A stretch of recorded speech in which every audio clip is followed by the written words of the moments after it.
Great. Well, thank you for asking me to do this, Heidi.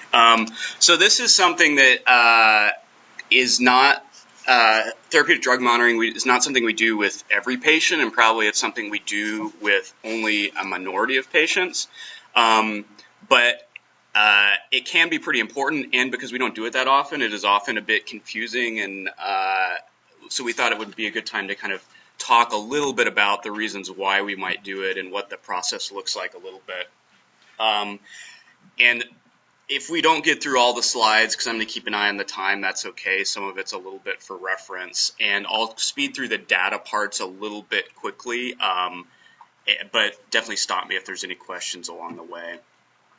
All right. So you might ask, like, why do we do this? And it's not necessarily indicated in every tuberculosis case. So the ATS TB treatment guidelines list therapeutic drug monitoring as an optional activity on any given patient. But there is obviously the concern that if any of our patients are having inadequate drug exposure, for whatever reason that might be, that could engender a poor treatment response. And, you know, people that respond poorly to treatment can get in trouble with situations that either require us to extend treatment or use additional drugs which add side effects. Obviously, if they're on treatment more, they're getting more testing, we're treating them for longer with different drugs, it can be more expensive care ultimately to provide.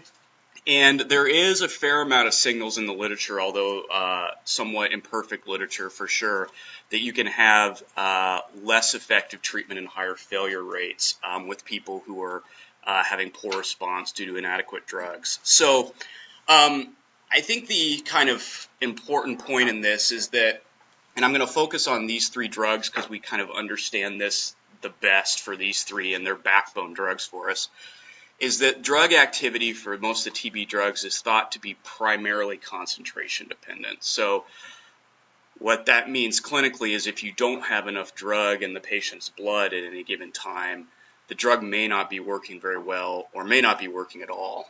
And for each drug, there's a little bit of a particular quirk to it. So isoniazid is well known to have people who metabolize the drug differently via this process of acylation. And there's some genetic predispositions to this, but there's a very well-described phenomenon where a certain subpopulation of people metabolize the drug much differently than others, and that can lead to different actual drug concentrations being present in their bloodstream. For the rifamycins, kind of the whole class, the concentration at which they kill tuberculosis is not that far off from the concentration we get in the blood with your typical dose is not that far off from if there was much less in the blood, they wouldn't work very well. So the way we dose the drug, if anything is going wrong with it, you're very close to the tipping point where you go from activity to much less activity. And so it doesn't take a lot of we have a very narrow therapeutic range in which if we get off of it, all of a sudden the drug isn't working as well. And then for pyrazinamide, we talk about it being really important for its sterilizing effect in treatment. And its concentration above a particular level in the blood is thought to be particularly important for this sterilizing activity. So the drug will work at lower concentrations, but that sterilizing activity that we think is really important with the drug is very important that it's at the right concentration. So if you think about with three of our main drugs, having the appropriate concentration of the drug present in the patient being an important part of the drug's activity, you can imagine where not having the appropriate concentration would start causing some big issues. Is there any questions about that? That's kind of like the background upon which the rest of this is based. So just as one example, this is a study looking at the column to the, let me see if I can pull up this pointer here. The column to the your far right here is basically a metric of bacterial cytoactivity. So the higher number, the more bacteria are dying. And both Cmax and AUC are markers of the amount of drug you get in the bloodstream. And this is with rifampin. And you can see that there's very clearly a dose-related increase in how active at killing the bacteria the drug is as you go up in concentration of the drug, indicating that at lower concentrations you're killing a lot less bacteria, especially early.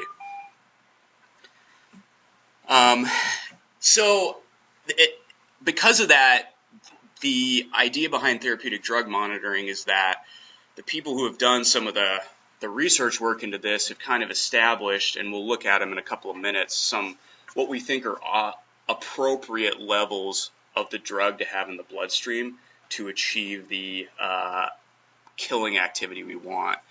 And that raises the question of how do you actually best measure that level? And for the drugs that we use most frequently, this is a chart that shows the concentration of INH, rifampin, PZA, and ethambutol in the bloodstream.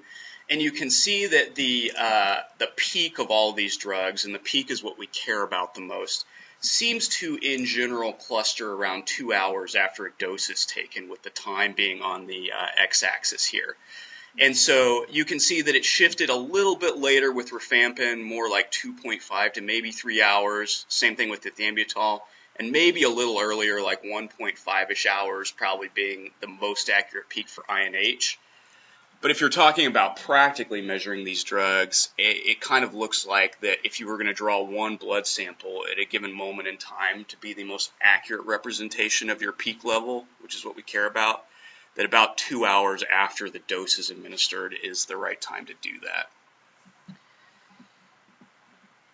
Let's see if I can look for it. Okay, so this is a chart that I'm not going to spend much time on. It's more there for reference, but indicating, and I've underlined the drugs that we use the most.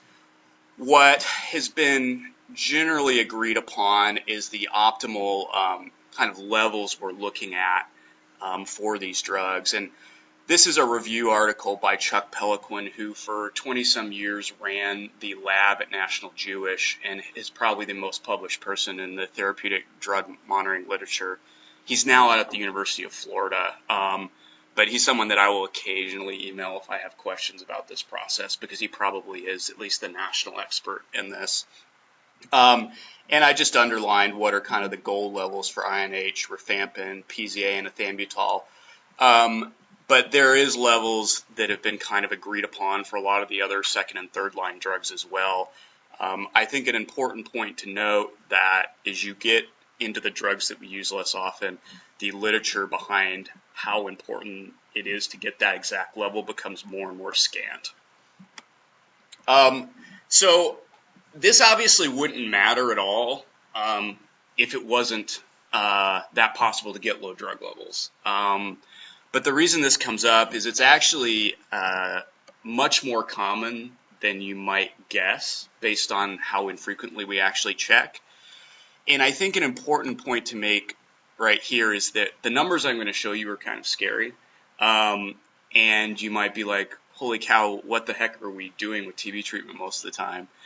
But probably in most cases, we don't actually have to have 4 active drugs truly therapeutic at all times to work. And you can see that in the fact that our consolidation phase usually is just 2 drugs. And so probably the reason that these regimens have ultimately been settled on and shown to work clinically over time is that even if one of the drugs isn't always at therapeutic levels, enough of the drugs are that it's still effective. And that's part of the reason for combination therapy, I suspect, in the end. So I'm going to show you just 3 studies as a point of reference here. This is a study in basically completely healthy Turkish patients with newly diagnosed pulmonary TB. And for reference, here are the kind of goal levels that you'd like to see. And I think the important point here, rifampin is abbreviated RMP in this study, is that you can see that the mean and median rifampin levels in particular are significantly below the ideally identified levels, such that in this particular study, 81% of the people actually had sub-therapeutic rifampin levels with much lower rates in the other drugs. Same kind of concept. These are slightly sicker patients. If I remember correctly, in South Africa, and there starts to be a few HIV positive patients in this group. And again, you see that we're doing okay with INH, PZA, and ethambutol based on our reference levels. But again, the median for rifampin is clustering quite a bit lower than you'd like to see. And in this study, there was actually almost a half of the rifampin came from what were called unapproved batches. So these are basically drugs from a supplier that it was less vetted how much quality control there was in the drug production. But again, 70% of the people in this study had rifampin levels below the identified reference range. And then this is the last study, just for point of reference. These are patients from Botswana, a significant proportion of whom were HIV positive. So it really starts to capture that population. And again, you see a similar thing where the rifampin levels in particular are the ones that are falling out lower than the reference ranges, while the other ones look okay. With the one important comment that there was a lot more people who had a low ethambutol level in this study than in the other two I showed you. And there seems to be a pretty strong signal in the literature that HIV positivity has a much higher rate of having low ethambutol levels for reasons that are poorly understood. So that's that, and the comment about HIV is kind of a segue into that there's a couple of populations that have been more well described to have more variance in where the drug levels are and in actually being subtherapeutic. And the ones that are the best studied are HIV positive patients, diabetic patients, and people at significant extremes of weight, either high or low, are patient populations where the rate of having subtherapeutic drug levels tends to be much higher. I think we'll you're going to kind of talk about the how-to. I think we'll skip over this, so it's there for reference. But one thing I want to bring up, when you forget this presentation, because all educational lectures are forgotten in like 5 minutes, is that if you really want some information on this, go to friendly Google, type in Curry Center tuberculosis drug monitoring, and the drug information guide on the Curry Center has each different drug has a page, and they each have a section under pharmacodynamics, which will basically kind of tell you this information. So you don't have to, in some ways, remember much of what I just said. And then I think the last thing I'll say is just a comment on the literature here is sparse, but there is some indication that subtherapeutic drug levels may have some clinical implications that are not good. So this is a study where you can see, just look over to this, serum drug concentrations pop out, where inadequate rifampin and inadequate INH, or inadequate both, in parentheses percentages, were relatively high. And when they did a multivariate analysis on this for things that were risk factors for having their sputum culture remaining positive at 2 months into therapy, obviously, to no one's surprise, the fact smear positive was the biggest risk factor with an odds ratio above 13. And things like cavitation and diabetes were strongly predictive. But interestingly, you see a definite signal around inadequate INH and inadequate rifampin levels predisposing people to be more likely to be smear positive on their 2 month, or culture positive on their 2 month cultures, which, as we know, is kind of an important marker that often makes us extend duration of treatment, etc. So some programs have gone at this. I think, have some experience with this. This is from the group out at UVA and the TB program in Virginia, so Eric Hopp's group, where because diabetics in particular have this higher rate of low levels, they actually had implemented a policy by which all of their diabetic active cases, they actually routinely got therapeutic drug monitoring and then made dose adjustments in response to it. And I think one of the important things is noting that they did it when they were doing this on a programmatic level. They had pretty good success with getting low levels, making dose adjustments, then achieving therapeutic levels, and not having complications of toxicity at what would be higher than normally prescribed doses, but doses that were still leading to kind of normal levels. The idea being that you can give someone 900 milligrams of rifampin, but if it's not creating a super therapeutic level in the blood, it's probably not significantly more toxic than if you're giving 600 milligrams and getting therapeutic levels. So this is for reference. I'm not going to talk about it because it's very sciencey, but there's a theory that variations in drug levels and people's absorption may be just as much to blame for drug resistance on treatment is actually non-adherence. Because people actually develop resistance to drugs better when there's some amount of the drug around. And when you're non-adherent, there's actually not drug around. And so this is an area where there's not a lot of literature, but there's some kind of like provocative basic science data hinting at that variations in this might be part of our drug resistance problem. So, in recap, the drug activity is concentration dependent, so the levels matter. Some of the drugs can be poorly absorbed, especially in some specific populations, and there is some signal that inadequate drug levels correlates with poor treatment response. That in some appropriate clinical settings, we can probably harness this to improve our treatment efficacy, and that there's some concern about inadequate drug levels actually being linked to drug resistance. So I'll stop there, and I'm happy to take questions now, or people can email me. My email's on the first slide. Whatever's best. Any questions? Yeah, this is Aaron Pride at the lab.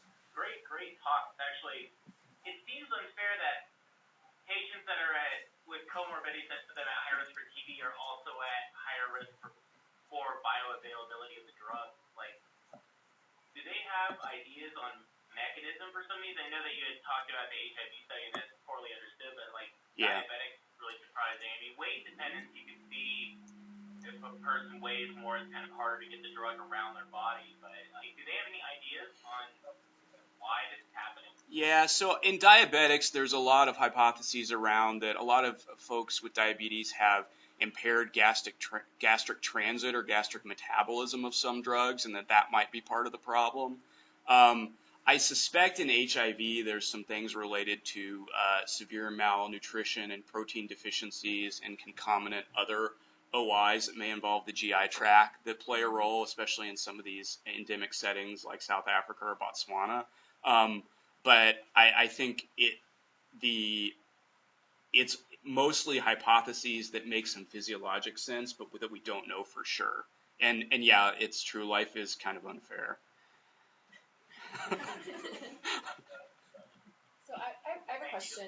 Yeah, this is Jen Vine. So I know. So rifampin monoresistance is really rare, Mm-hmm. and it seems like if this were truly like a pervasive problem, shouldn't we be seeing more of that? Yeah.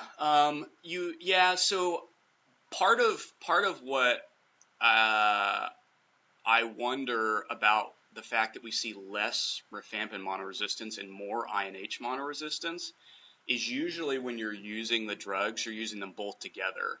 And I wonder if the rifampin levels are actually low enough in some patients that the bacteria actually isn't getting enough drug exposure to then need to mutate and develop resistance to it, and is actually leaving INH alone as an exposed drug and driving the fact that you have 2 to 3 times as much INH resistance as rifampin resistance. But that's just, again, a hypothesis. I don't think that's a worked out thing. I'm not a pharmacologist or anything, so forgive me if I'm not asking the right way of it. But I noticed, one thing that you said was the combination may be saving us with, some inadequate drug doses and some resistance. Have there actually been studies where they're looking at, the studies that you presented looked at low levels among specific drugs, but they didn't combine those drugs to look at, even with the low levels of individual drugs, how many people in that study actually had inadequate combinations of drugs? Are there such studies, and are people interested in doing that? Yeah. What we need to look at. Yeah, there are. The data's not great, I'll say, and I didn't show any of those because it's a little. It takes some time to kind of like work through and process, and maybe difficult to do in the time we had here. There is some literature, and there does seem to be a signal that the more drugs you get subtherapeutic, the more problematic it is, versus if you have one drug in a 4-drug regimen subtherapeutic, there may not be much of a clinical signal. The Eric Hop's group in Virginia is one of the groups that does a fair amount of the academic work into this. And I can, if people are interested in a little bit more literature on some of the nitty gritty of this, I'm happy to send around articles if you send me emails. I have another question. So the other thing I noticed is that people were looking at peak levels, and that's what the focus was. This is where the pharmacology stuff doesn't. What about that kind of area under the curve stuff? Can that be measured? Does that matter? Yeah, does that matter? Yeah. So it depends. It matters less, it seems, with the TB drugs than some other antibiotics. So, like the classic thing we think about is all the beta-lactam penicillin antibiotics, and it's this area under the curve, not necessarily how high the drug gets.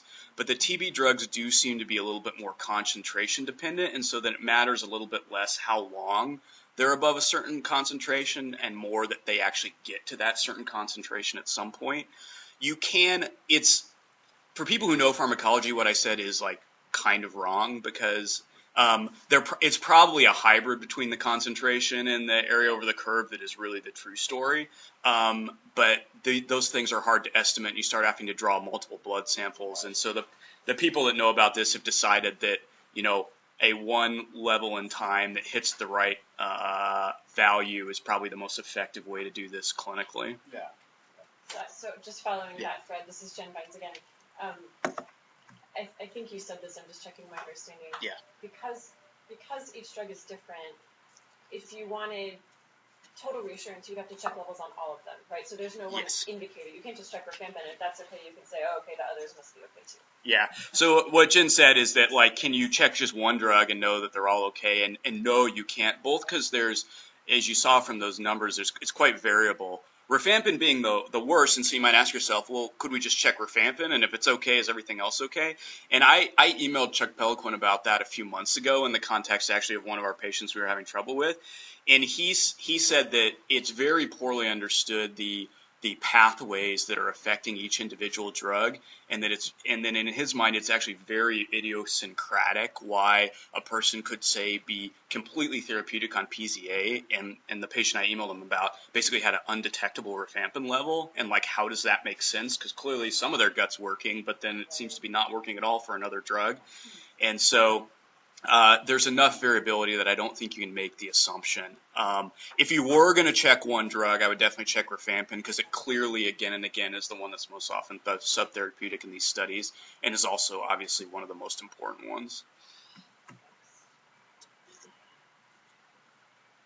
Okay.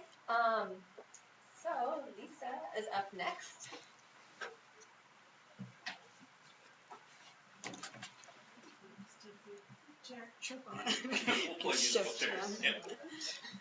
Oh, wait, get rid of this. Oh yeah, sorry, I turned it on the pointer thing. Yeah, I think you Turn it off. Yeah, I think if you go click on. Actually, While we're waiting, Meredith and you guys, do you need to present at exactly 10:05? Because I know you have something else scheduled.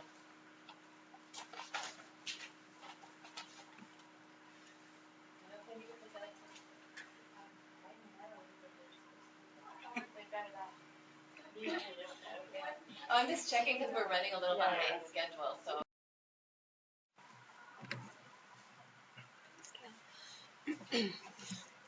Okay, good morning. This is Lisa Ferguson. I'm the nursing supervisor from Multnomah County. And Heidi asked me to talk some about the logistics of therapeutic drug monitoring, because I did come to Oregon from Virginia, and as Dr. Sternad was saying, it's routine in Virginia to draw therapeutic drug levels on our diabetics.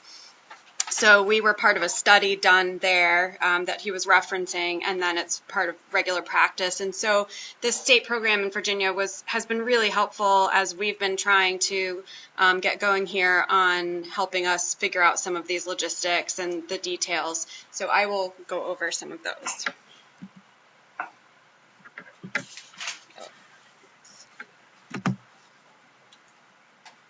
Maybe. There we go. Okay. So in Oregon, when we do therapeutic drug levels, they'll go through National Jewish. And so there is funding available through the TB program if you have clients that there's a need to do drug levels, but this must be approved by Heidi. So you have to email her to get approval before going forward.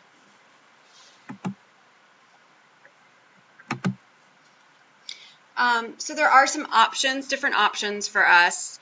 The first option is to go through the private sector if you have an insured client and you can, work it through their provider to get the drug levels done. That's obviously the easiest way for us. So that's definitely, if that's an option for you, that's great. If that's not an option for you, there are a couple other ways that can be done. You can arrange with a hospital or outpatient clinic sort of through our coordination and helping them know how to do it, what steps to take. And I'll talk in more detail about these options, what exactly it would involve. And then the third option is the local health department actually does the blood draw, takes it to OSPHL where they process it, and I'll talk a little bit about what they would be doing, freeze it, and then the local health department takes it back and actually does the overnight shipping on dry ice. So for that first option with the private sector, as I said, this is obviously the easiest option for us. If your client's insured, you can request coordination, ordering, and payment through, their insurance can be billed. And so if that's an option for your clients, then definitely I would say go that way if you can. If that's not an option, so your second option is to coordinate with an outside lab. So you would need to make these arrangements definitely ahead of time. I think, sort of the main point, if we're coordinating or doing the drug monitoring, it's definitely kind of a tricky process. And so you have to plan ahead, make sure you've got everything set up, ready to go. Because if it's not done exactly the way it needs to be, then your results are not going to be accurate. And if your blood isn't processed exactly as it needs to be, you may not even be able to get results. So it's really important to be planning ahead, make sure you've got everything set up and ready to go. So if you're able to coordinate with an outside lab, you would want to be talking to them ahead of time, make sure they have the instructions from National Jewish, and that they understand exactly all the steps that will need to happen. Because once the blood is drawn, the serum has to be drawn off and in a particular kind of tube for shipping and then frozen and sent on dry ice. So there are definitely some steps involved. So if you're going with an outside lab, it's probably a good idea to be there, to go with your client if you're able to make sure that everything is happening as it should be, that the blood draw is actually happening at that 2-hour mark post DOT. So you would want to observe your client's DOT, record the date and time on the National Jewish Requisition Form, which is linked in this presentation, and I think probably will be linked on the state website as well. And INH and rifampin levels, as Dr. Stern had talked about, are both drawn 2 hours after they're taken. So you would want to have 5 milliliters of blood for each drug that's being tested, because this will then equate to about 2 to 2.5 milliliters of serum being drawn off. So you can do 2 tests if you completely fill a 10 milliliter red top tube. If you need more than 2 tests, then obviously you'd have to do more than 1 tube. And then you want to make sure that the hospital or clinic, the lab that you're going through is following the instructions from National Jewish, which, as I said, include, spinning the blood, separating the serum, freezing it, and then shipping it on the dry ice. And also, this can only be done Monday through Thursday because you want to be able to overnight it and get it to the lab for them to be able to process it. So you also want to make sure that you've got that planned, that you're not doing this on a Friday. And as I said, you should consider accompanying your client to the facility to make sure that the blood is drawn at the right time and that they understand all the steps for processing and shipping it. So the third option, if you're close enough to OSPHL that you can do this, is that the local health department can actually do the blood draw bring it to OSPHL. They would do the spinning, the drawing off the serum, putting it into the right tubes, and then the local health department would be responsible for actually putting it on the dry ice and shipping it overnight. So if you are going to go that option, you should arrange ahead of time with Aaron, who's on the call today on the cohort review, to verify the process and make sure that you can schedule it at a time that's going to work for him.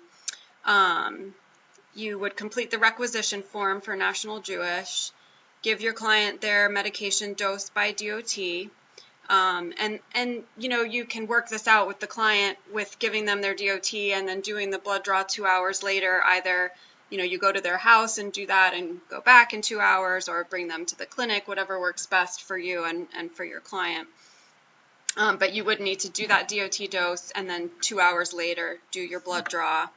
And then you would need to take the blood to OSPHL. It needs to get there within 2 hours of your draw. So you definitely have, there's a lot of timing pieces there that have to work out just right for this to happen. So you would provide OSPHL with the blood, and then they would, and again, so you're going to give them in the red top, and then you would bring them also the other tubes that are needed for them to separate and then put it in the proper shipping tube, which is a polypropylene with 2 to 5 milliliters volume is how it would get shipped. And then you would wait while they process and freeze the blood. And my understanding is that could happen within an hour, I think. Aaron, do you think it'd be pretty quick? The spinning is not the problem, it's the freezing. I don't have any like liquid nitrogen or anything to like flash freeze. I could do a 4-man liquid nitrogen with dry ice and ethanol, but I think that an hour would be adequate to do the spin and then keep it at -80 to get it frozen. I just don't want to give you half frozen blood, but Sure. -80 is going to be pretty cold. Great. And then once you get the blood or the serum from OSPHL, then you would ship it on dry ice. And I'll talk a little bit about the logistics of getting dry ice too. And that would be an overnight shipment to National Jewish in Colorado. So dry ice, it's actually pretty easy to get. You can purchase it from most grocery stores and it doesn't cost very much. So like Fred Meyer or Winco. And again, I would just, you know, suggest that if you know you're going to be doing this, to make these arrangements ahead of time. Call, you know, a Fred Meyer, make sure you know you can get it on that day that you need it so that you're not having to run around finding different places to get it. So when you're purchasing it, you just take a cooler or your, you know, styrofoam box from vaccination shipments, and make sure you're always wearing gloves when you're working with dry ice. And so the overnight shipping can be done either through UPS or FedEx overnight air. And you just want to make sure you don't have more than 5 pounds of dry ice. I think really the amount recommended is about 3 pounds of dry ice for shipping. And you can expect that the shipping cost will be around $25. Is that shipped as a hazardous material or what? I don't know off the top of my head exactly the, you know, how. Yeah. If they spill it or something on boxes.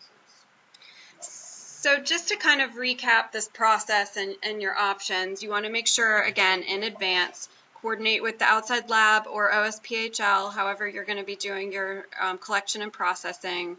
Coordinate with the client so that they know they're going to be, you know, having their DOT and waiting a couple hours, that they understand that this is going to be a fairly long process. Make sure you've got all your supplies, that you know where you're getting your dry ice, you pick it up that morning. So again, those logistics are things you want to make sure you've got figured out ahead. On that day, make sure your client receives their DOT 2 hours, or as fits with a particular drug level that you're checking prior to the blood draw. You draw your 5 milliliters of blood in a red top tube for each drug being tested. Complete the National Jewish requisition form completely and accurately to make sure, you know, because they're testing based on what you're putting on that form as far as which drugs and doses, so you want to make sure you've got everything accurate there. If you're working with a private lab, make sure they understand all the steps, the procedures that need to be done and are doing them correctly. And if you're working with OSPHL, make sure you get the specimens to them as quickly as possible, but within that 2-hour window. Yeah. So that DOT is just whatever DOT routine you have set up with the patient as far as like food and time of day, right? There's nothing special about an empty stomach or. No, there is not anything special, but a couple things. One thing is you don't want to give that DOT dose, like normally if they take it later in the evening or something, you want to make sure it's been at least 12 hours since their last dose before you're doing this drug level collection. And you could certainly do it your routine, but it's probably better to do it earlier in the day just so that exactly. So if they usually get it at 3 p.m., you might be changing it because they're getting it earlier. I emailed Virginia to ask them a couple questions that we sort of had as a group, and I think she's on vacation right now, and so I haven't heard back, but essentially the questions I had were around that, like, if they usually are at 3 p.m. and you're switching them to 8 a.m., is that only requirement that it can't be less than 12 hours, or do you need to shift a couple days ahead or anything like that? So I'll let you guys know if I hear anything different than what we're going over today. I have another question. Mm-hmm. So how often usually are you monitoring? Is this like or like, So usually this would be like you have a client who is not responding in the sense that like they've been 4+ the whole time they're on treatment, you're not seeing improvement, they're not getting better, and so it's an option to kind of see, are they not responding to the drugs? And so it typically wouldn't be something that you would do over again for a client. I think sometimes you can to make sure that the dose adjustment has given you therapeutic levels, but correct me if I'm wrong. I mean, it's not something you're going to do several times even. Yeah, most of the time you would just do it once. And if you're low but like not way off, a lot of times you would increase the dose and just assume you're in the right range. Now, the only time I would repeat it is if you were like way off, like our gentleman who had the rifampin level that was undetectable. Like we repeated his because it was like we had no idea what we were going to have to give him to get him close. But most of the time you're just doing it once for each drug, for each client.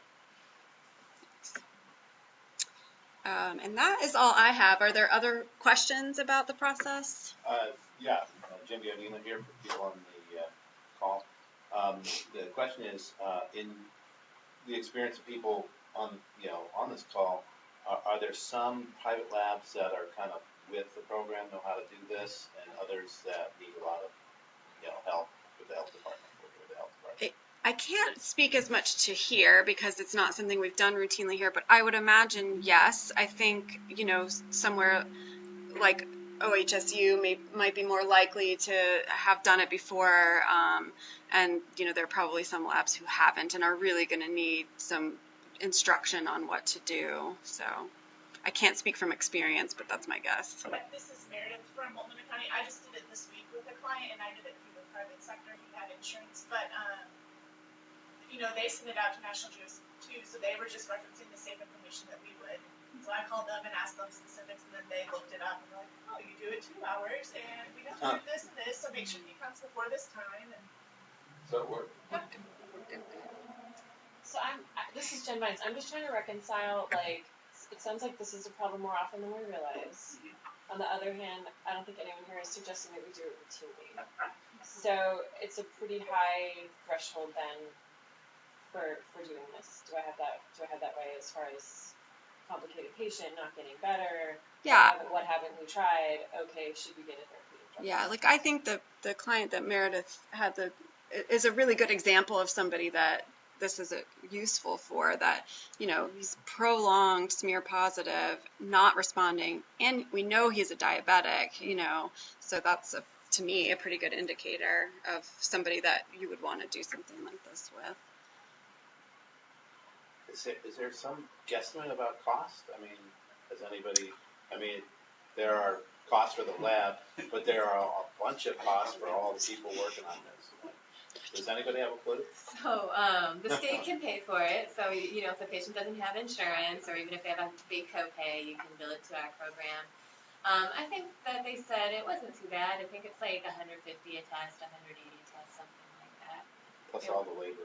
Yeah, and it's more work for you guys. That's the side I worry about more is the logistics piece. So the expense, if we only do like say 10 a year max, that's not too bad. So, yeah. And I'll just also add that I'm happy to take questions if you need to do this and you need some help or talking it through at all. I'm happy to be a resource for that. And just, this is Luke, to say one thing, adding on to what Lisa said, the reason why there's so much emphasis on getting it to the lab within a certain time frame and getting the specimens frozen is a couple of the drugs, and INH is particularly problematic with this.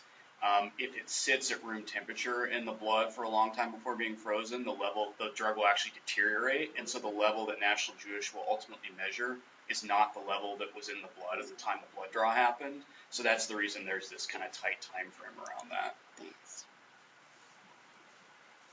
All right, thanks. Thank you, guys. Thank you to both of you, and thanks to OSPHL too for agreeing to work with us on this. I was actually this is Aaron at OSPHL. I was just talking with